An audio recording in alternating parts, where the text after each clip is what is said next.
All talking about developing a 1% player framework. And in this video, I wanted to discuss like parent and coach behavior on a sideline. Again, this is my personal opinion. You don't have to agree with it, but this is what I have found to be the most successful in this country when it comes to what parents and how coaches should behave when you want to develop a player that is a 1%. And especially from the sideline, so we're talking about like game days, right? So the key is parents, so first, car ride, let them get zoned in. You don't need to be throwing a bunch of stuff at them. The thing is, the player has to become, I'll use this word, autonomous. That means they have to kind of figure this out and do it themselves. That doesn't mean they can't be helped along the way, but if we're holding their hand and joysticking them the entire way through, then they're not actually learning anything. And of course, no person from a holistic standpoint will become a leader or a top player or a business owner, as an example, if they can't solve problems on their own. So that's the first thing. This would kind of lead into, again, like I was talking about behavior on the sideline. And I talked before about like Roberto Carlos and how he behaved on the sideline. And I truly recommend you take his approach. So I'll quickly re-explain how that worked. I got the privilege of watching him watch his nephew, who was in my program for 3 years, and he came out to an event once for 3 days. And on the sideline, man, he's just sitting there and clapping and smiling. And that's it.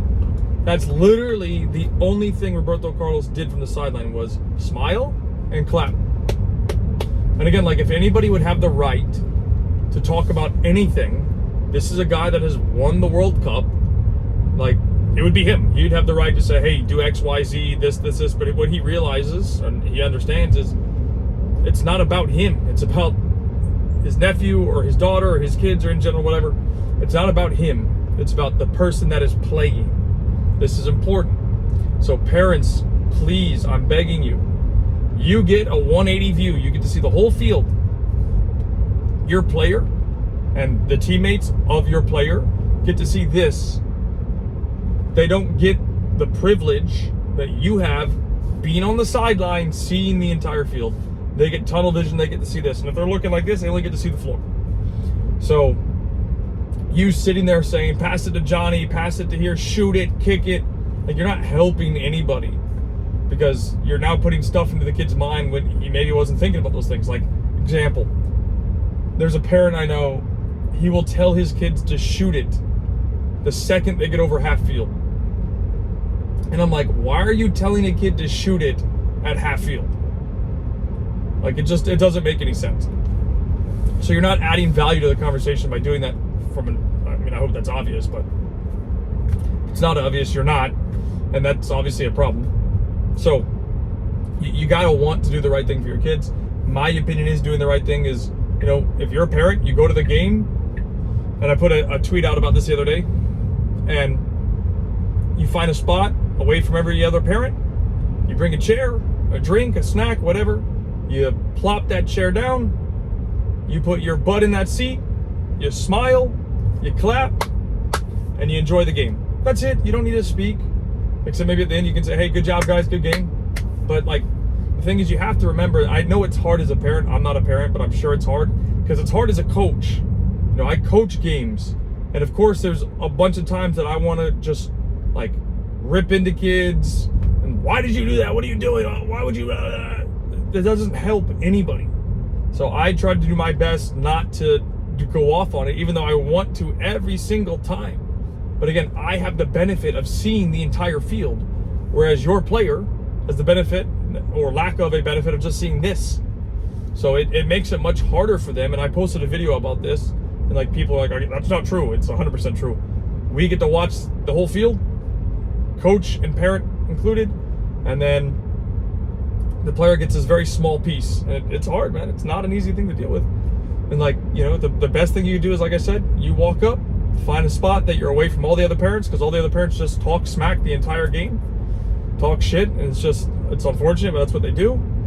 And you just sit there, put your chair out, get your feet comfortable, grab a drink, snack, sit there, enjoy the game. Don't need to open your mouth. It's not your game, it's your child's game. Let your child go through the game. That's my recommendation. And then flip side, coach, right? I just want to make sure this is crystal clear.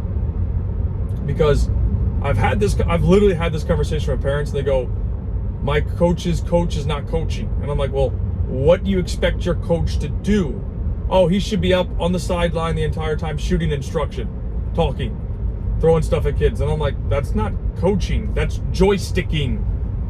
If I have to sit there as a coach and I have to say, okay, Johnny running, okay, Johnny back, now, okay, Johnny left, that's not me coaching, that is joysticking. I'm saying, okay, go here, okay, pass here, do this, okay, shoot, now dribble left, okay, scissor step left, go right.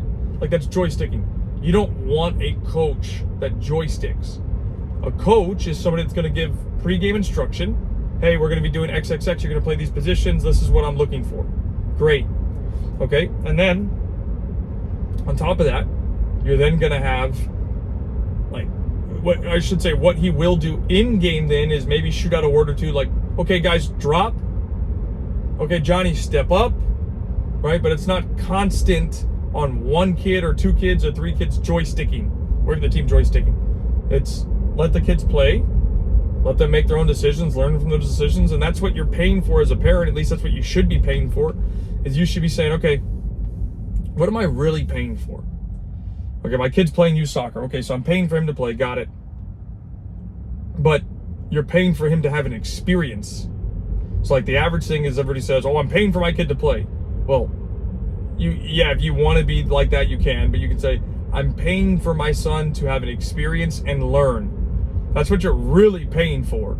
It's like when you take your kid to a place, like let's say he wants to go to a bounce house, just example, first thing that popped in my head. Sure, you're paying for him to go in the bounce house, got it. You're paying for him to have fun and learn through the bounce house or the experience of it. Right, that's just simple. Or if you take him to a golf lesson and you want him to go practice his swing, you're paying for somebody to help him learn golf and experience how to play golf. Like, that's what you're paying for. So it's not even so much that you're paying for an instructor, you're paying for learning and experience. That's how you should frame this. Instead of saying, well, I'm paying for him to play. No, you're paying for him to learn and experience. That is what you're paying for. Get that into your mind. As a parent, that's what you're paying for. Because I think that will help you have that disconnect away from being all over your kid the entire time throughout the game and just sitting back, relaxing, and watching your player, son or daughter, go through it.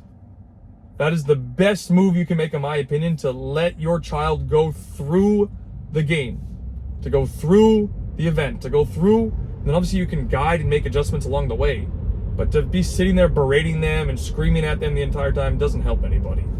And like, again, from the coaching aspect, you want a coach that will provide the instruction before games, somebody that you trust, obviously. Like, you got to get to that point. I've talked about this. You got to have a coach. You need to have the player and the parent all bought in. You got to have all three. And it's important. So you need to have a coach that you trust that will help develop your kid, put out the right stuff, that will not be joystick coaching the entire time. That's not how they develop into people that can be creative, independent thinkers. They're going to become robots. We don't want robots. At least I don't want robots. I don't want people that can't do something if they're not told exactly what to do. You should want your child to have the freedom to think and identify actions on their own, obviously with guidance. So hope that helps. I hope that makes sense. If you found value from this video, this is a part of the Developing 1% framework, 1% player framework. And this will be coming out shortly, but I will see you guys in the next video. Stay tuned and see y'all there.